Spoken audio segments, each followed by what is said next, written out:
Thank you so much, everyone, for joining us tonight for Cases in the Community, where we discuss available research guiding the care for our patients with urothelial bladder cancer. This is a part 3 of 3 CME series held in conjunction with the 2023 ASCO Genitourinary Cancer Symposium. And for the next hour and a half, I'm going to be channeling Neil Love so that we can educate one another and really take better care of our patients. It's a true pleasure to be here tonight, and I am joined with an illustrious faculty I'm sure you all know. My name is Dr. Elizabeth Heath, and I am a medical oncologist out of Detroit, Michigan. And I'm joined tonight with Dr. Matthew Galsky, who is professor of medicine with all of those lovely titles, followed by Dr. Jonathan Rosenberg, who is at Memorial Sloan Kettering, and Dr. Arlene Siefker-Radke, who is at MD Anderson in Texas. But for tonight's purposes, we're amongst friends, and we have decided to call each other by our first names. It's related to this case. Let's just bring one additional one. A patient of Dr. Swati Vishwanathan. She's 80 years old, had hematuria, had a CT showing some soft tissue mass at the left renal pelvis, had a cystoscopy with biopsy of the left renal pelvic mass, which was concerning for high-grade urothelial cancer. In clinics where urologists and oncologists see the patients together, for high-grade urothelial cancer, are they preferring to do neoadjuvant versus adjuvant chemo? This patient saw me after surgery, T3 and 0 disease. His GFR is 40, he's 80 years old. I offered him gem-carbo based on the POUT trial. But the other option I gave him was nivolumab for 1 year. He's still trying to think what he wants. He does have psoriasis, so he's concerned if nivolumab will make that worse. The specific questions about the cases are first from Dr. Gupta.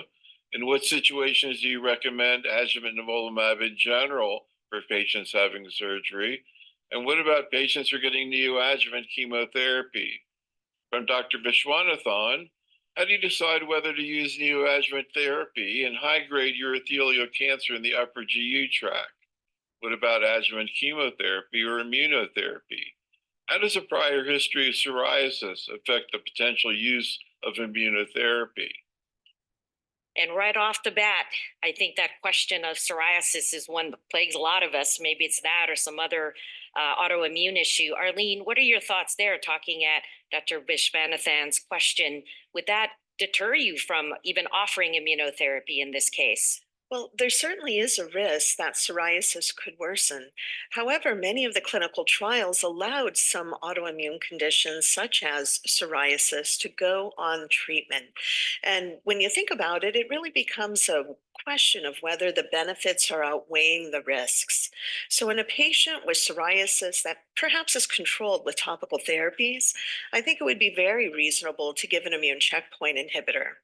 Now, if a patient has a severe condition affecting other organs, requiring systemic therapy, then such as systemic steroids, systemic infliximab, TNF alpha blockers, those are the patients that probably aren't going to do well with immunotherapy, and I would not consider a checkpoint inhibitor.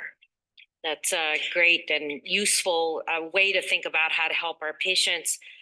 Jonathan, what are your thoughts about what to do about upper tract? And I think many of us have those patients where sometimes it's not as clear cut.